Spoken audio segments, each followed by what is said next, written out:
ছাত্রছাত্রীরা, আজকে মাধ্যমিক ভৌত বিজ্ঞানের চতুর্থ অধ্যায়ের তাপের ঘটনাসমূহ নিয়ে তোমাদের সাথে আলোচনা করব।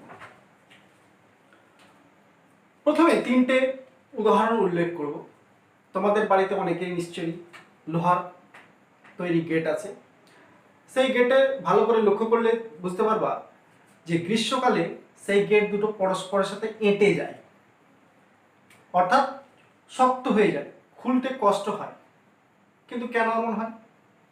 কারণ গ্রীষ্মকালে লোহার দৈর্ঘ্যটা বেড়ে যায়, পাল্লা দুটো পরস্পরের সাথে জোরে এঁটে যায়, সেই জন্য আর খোলা যায় না।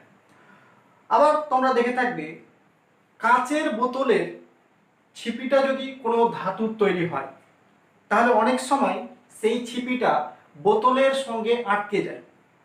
সেক্ষেত্রে সেই বোতলের ছিপিটা খোলার জন্য আমরা বাড়িতে দেখতে পাই যে সেটাকে গরম জলে ভিজিয়ে রাখা হয় বা হালকা উত্তপ্ত করা হয়। কারণ কি? কারণ ছিপিটাকে উত্তপ্ত করা হলে ছিপিটা যেহেতু ধাতুর তৈরি, তাহলে তার প্রসারণ ঘটবে এবং ছিপিটা হালকা হয়ে যাবে এবং সহজেই খুলে যাবে। আবার এটাও আমরা লক্ষ্য করি যে কাঁচের গ্লাসে যদি ফুটন্ত জল ঢালা হয়, তাহলে সেক্ষেত্রে অনেক সময় কাঁচের গ্লাসটা ফেটে যায়। কেন ফেটে যায়? কারণ জল ঢালার সময়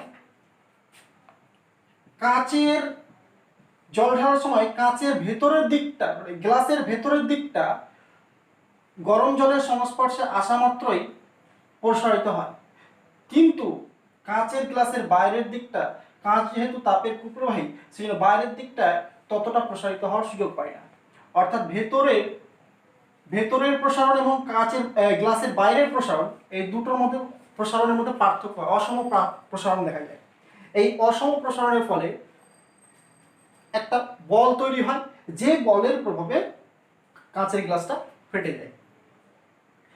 তাহলে এই প্রত্যেকটা ঘটনাই কিসের জন্য ঘটছে? তাপের জন্য হচ্ছে। তাহলে এই ঘটনাগুলোকে বৈজ্ঞানিকভাবে ব্যাখ্যা করার জন্যই আজকের এই টপিক হচ্ছে তাপের ঘটনাসমূহ। এই তাপের ঘটনাসমূহতে আমরা মূলত দুটো টপিক নিয়ে আলোচনা করব। প্রথম টপিক হচ্ছে তাপীয় প্রসারণ।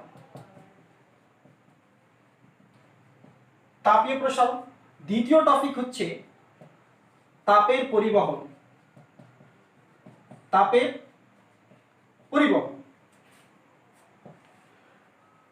তাপীয় প্রসারণে কি জানবো আমরা? তাপীয় প্রসারণে আমরা জানবো যে কোনো পদার্থ তাপের প্রভাবে কিভাবে প্রসারিত হয়, এবং তাপের পরিবহনে আমরা জানবো যে পদার্থের মধ্য দিয়ে তাপ কিভাবে প্রবাহিত হয়।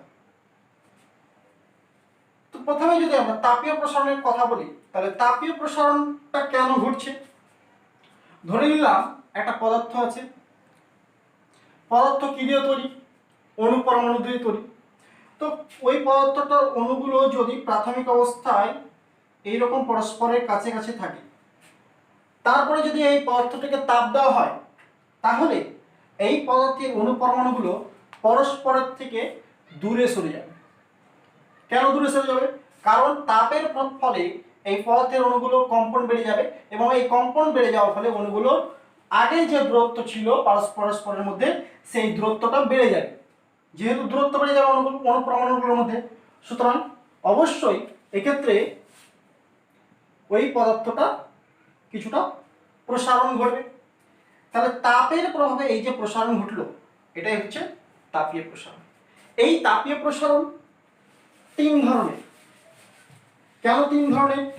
কারণ আমরা জানি যে পদার্থ তিন প্রকারের পদার্থেরই তাপীয় প্রসারণ ঘটে, সেই জন্য তাপীয় প্রসারণ তিন প্রকার। তাহলে তাপীয় প্রসারণ তিন প্রকার: কঠিনের প্রসারণ,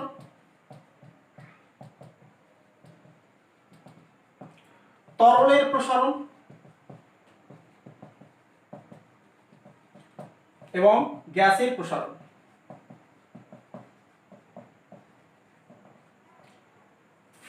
আমরা জানি কঠিন পদার্থের দৈর্ঘ্য আছে, প্রস্থ আছে, সুতরাং কঠিন পদার্থের ক্ষেত্রফল থাকবে।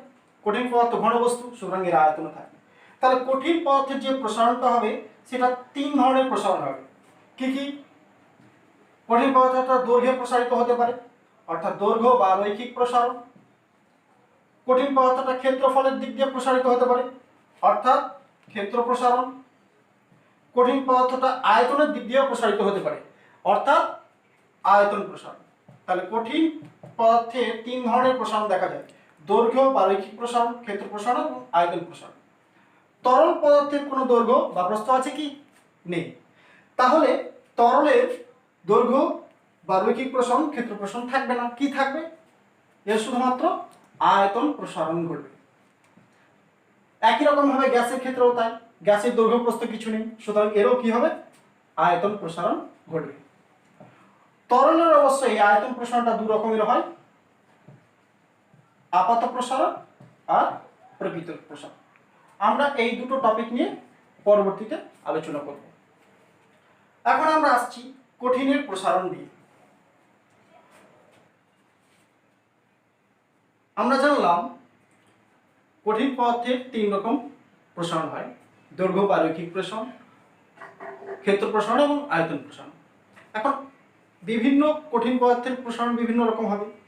তাহলে কোন পদার্থের প্রসারণ কেমন হবে এটা জানার জন্য আমাদের একটা টার্ম দরকার। সেই টার্মটা হচ্ছে প্রসারণ গুণাঙ্ক। এই প্রসারণ গুণাঙ্ক দেখে আমরা বুঝতে পারবো যে কোন পদার্থটার প্রসারণ কেমন হবে। তো এই ক্ষেত্রে যেহেতু কঠিনের তিন প্রকার প্রসারণ, তাহলে তিনটে প্রসারণ গুণাঙ্ক রয়েছে: একটা দৈর্ঘ্য বা রৈখিক প্রসারণ গুণাঙ্ক, একটা ক্ষেত্র প্রসারণ গুণাঙ্ক এবং একটা আয়তন প্রসারণ গুণাঙ্ক। দৈর্ঘ্য প্রসারণ গুণাঙ্কটাকে আমরা আলফা দিয়ে চিহ্নিত করি, ক্ষেত্র প্রসারণটাকে আমরা বিটা দিয়ে চিহ্নিত করি এবং আয়তন প্রসারণ গুণাঙ্কটাকে আমরা গামা দিয়ে চিহ্নিত করি। প্রথমে আমরা বলছি দৈর্ঘ্য প্রসারণ গুণাঙ্কের কথা। ধরলাম একটা পদার্থ আছে, একটা কঠিন পদার্থ, T1 উষ্ণতায় এই পদার্থটার দৈর্ঘ্য হচ্ছে L1। টেম্পারেচার এবার বাড়িয়ে দিলাম, উষ্ণতা বাড়িয়ে দিলাম। উষ্ণতা বাড়ানোর ফলে দৈর্ঘ্যটা বেড়ে হয়ে গেল L2। কতটা বাড়লো? এইটুকুটা L1 ছিল, এইটুকুটা বাড়লো, তাহলে এই বর্ধিত অংশটা হচ্ছে L2 মাইনাস L1। তাহলে এতটুকু দৈর্ঘ্য বৃদ্ধি ঘটেছে, অর্থাৎ এটুকু দৈর্ঘ্য প্রসারণ হয়েছে। তাহলে আলফা সমান আমরা কি লিখতে পারবো? আলফা সমান হচ্ছে দৈর্ঘ্য বৃদ্ধি বাই প্রাথমিক দৈর্ঘ্য ইনটু উষ্ণতা বৃদ্ধি। তাহলে আলফা সমান লিখতে পারি দৈর্ঘ্য বৃদ্ধি কতটা ঘটলো? L2 minus L1। প্রথমে দৈর্ঘ্য কতটা ছিল? L1। উষ্ণতা কতটা বাড়লো? T1 থেকে T2 হয়েছে, তার উষ্ণতা বেড়েছে T2 থেকে T1, T2 মাইনাস T1। এই যেটা পেলাম, এই রাশিমালাটা হচ্ছে কঠিন পদার্থের দৈর্ঘ্য প্রসারণ গুণাঙ্কের রাশিমালা। একই রকম ভাবে যদি আমরা বিটা এবং গামা বের করি, অর্থাৎ ক্ষেত্র প্রসারণ গুণাঙ্ক এবং আয়তন প্রসারণ গুণাঙ্ক, তাহলে আমরা পাবো বিটা সমান পাবো দৈর্ঘ্য বৃদ্ধি, এক্ষেত্রে ক্ষেত্রফলের প্রসারণ, ক্ষেত্রফল প্রসারণ, প্রাথমিক ক্ষেত্রফল ইনটু উষ্ণতা বৃদ্ধি। এক্ষেত্রে আমরা যদি ধরে নিই যে কোন কঠিন পদার্থের T1 উষ্ণতায় ক্ষেত্রফল S1 এবং T2 উষ্ণতায় ক্ষেত্রফল S2, তাহলে উষ্ণতা বৃদ্ধি হচ্ছে T2 মাইনাস T1 এবং ক্ষেত্রফল বৃদ্ধি হচ্ছে S2 মাইনাস S1। তাহলে এক্ষেত্রে যদি আমরা এখানটায় বসাই, ক্ষেত্রফল প্রসারণ হচ্ছে একটু, তাহলে S2 মাইনাস S1 বাই প্রাথমিক ক্ষেত্রফল হচ্ছে S1 ইনটু উষ্ণতা বৃদ্ধি হচ্ছে T2 মাইনাস T1। তাহলে এটা আমরা পেয়ে গেলাম কঠিন পদার্থের ক্ষেত্র প্রসারণ গুণাঙ্ক। একই রকম ভাবে আমরা যদি ধরে নিই যে T1 উষ্ণতায় কোনো পদার্থের আয়তন V1 এবং T2 উষ্ণতায় ওই পদার্থের আয়তন হয় V2, তাহলে উষ্ণতা বৃদ্ধি হচ্ছে T2 মাইনাস T1 এবং আয়তন প্রসারণ হচ্ছে V2 মাইনাস V1। তো একই রকম ভাবে গামা সমান পাবো আয়তন প্রসারণ V2 মাইনাস V1 বাই প্রাথমিক আয়তন V1 ইন্টু উষ্ণতা বৃদ্ধি T2 মাইনাস T1। তাহলে এটা হলো আয়তন প্রসারণ, কঠিনের আয়তন প্রসারণ গুণাঙ্কের রাশিমালা, এটা কঠিনের ক্ষেত্র প্রসারণ গুণাঙ্কের রাশিমালা এবং এটা হলো আয়তন প্রসারণ গুণাঙ্কের রাশিমালা। এবারে আমরা জানবো যে কঠিনের দৈর্ঘ্য প্রসারণ গুণাঙ্ক, ক্ষেত্র প্রসারণ গুণাঙ্ক এবং আয়তন প্রসারণ গুণাঙ্ক, এই তিনটে প্রসারণ গুণাঙ্কের মধ্যে সম্পর্ক কি? তিনটে প্রসারণ গুণাঙ্কের মধ্যে সম্পর্ক হচ্ছে আলফা সমান বিটা বাই 2 সমান গামা বাই 3। এটাকে আরো একটা ফর্মে লেখা যায় 1 2 3 এর লসাগু হচ্ছে 6, তাহলে 6 দিয়ে যদি আমি গুণ করে দিই 6 alpha 6 beta by 2 6 gamma by 3, কাটাকুটি করলে 3 গুণে 6 3 গুণে 6, তাহলে আমরা পাচ্ছি 6 alpha equal to 3 beta equal to 2 gamma. তাহলে এটা একটা সম্পর্ক, ওই সম্পর্কটাই আরেকটা রূপ হচ্ছে এটা।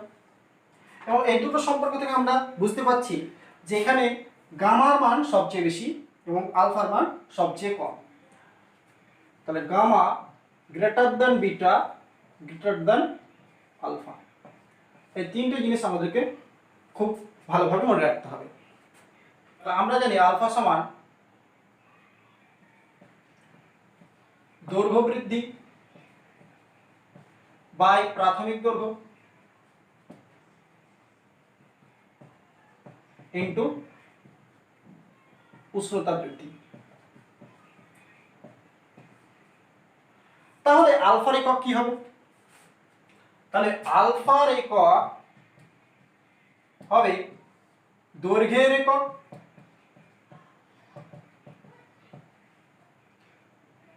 এটাও প্রাথমিক দৈর্ঘ্য, এটাও দৈর্ঘ্যের একক, উষ্ণতার একক। এটা কেটে গেলে থাকে 1 বাই উষ্ণতার একক।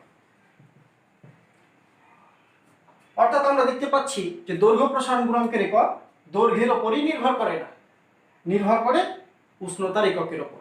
তাহলে এখান থেকে প্রশ্ন হয় যে কঠিন পদার্থের দৈর্ঘ্য প্রসারণ গুণাঙ্কের একক দৈর্ঘ্যের উপর নির্ভর করে না, উষ্ণতার উপর নির্ভর করে, ব্যাখ্যা করো। তাহলে এক্ষেত্রে যদি আমরা আলফার একক বের করি, তাহলে উষ্ণতার একক যদি জানা থাকে তাহলে আমরা আলফার এককও পেয়ে যাব। সিজিএস পদ্ধতিতে আলফার একক কি হবে? আলফা অর্থাৎ দৈর্ঘ্য প্রসারণ গুণাঙ্কের একক কি হবে? দৈর্ঘ্য প্রসারণ গুণাঙ্কের একক হবে ডিগ্রি সেলসিয়াস। তাহলে 1 বাই ডিগ্রি সেলসিয়াস, তার মানে ডিগ্রি সেলসিয়াস ইনভার্স, বা এটাকে লিখতে পারি পার ডিগ্রি সেলসিয়াস।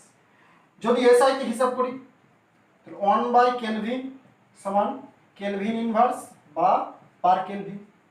যদি এফপিএস এ হিসাব করি তাহলে 1 বাই ডিগ্রি ফারেনহাইট সমান ডিগ্রি ফারেনহাইট ইনভার্স বা পার ডিগ্রি ফারেনহাইট। একই রকম ভাবে তাহলে মাত্রা কি হবে? মাত্রা হবে আলফার মাত্রা মানে দৈর্ঘ্যের মাত্রা বাই দৈর্ঘ্যের মাত্রা ইনটু উষ্ণতার মাত্রা। দৈর্ঘ্যের মাত্রা দৈর্ঘ্যের মাত্রা কেটে যাবে, 1 বাই উষ্ণতার মাত্রা। তাহলে উষ্ণতার মাত্রা কি? উষ্ণতার মাত্রা হচ্ছে থিটা, তাহলে 1 by theta equal to theta inverse. তাহলে আলফার একক এগুলো এবং আলফার মাত্রা হচ্ছে এটা। মনে রাখতে হবে যে আলফার যা একক হলো এবং যা মাত্রা হলো বিটা গামারও একই। একটা ছক দেখে নাও।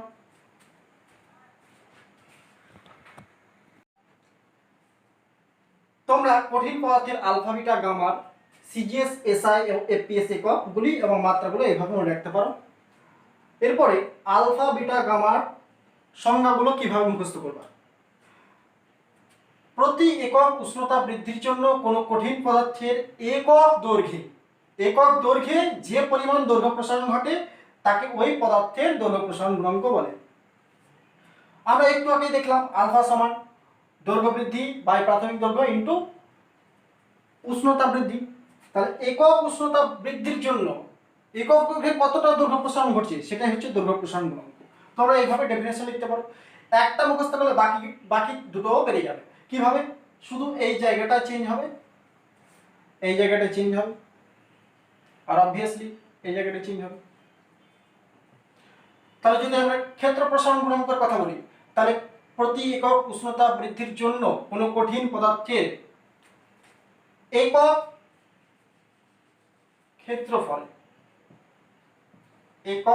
ক্ষেত্রফলে যে পরিমাণ ক্ষেত্র প্রসারণ ঘটে তাকে ওই পদার্থের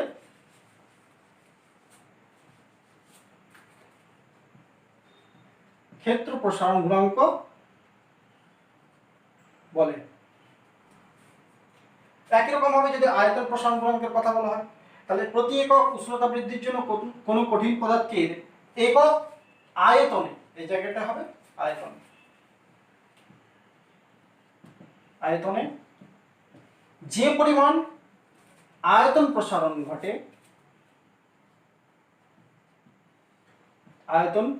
ঘটে তাকে ওই পদার্থের আয়তন প্রসারণ গুণাঙ্ক গামা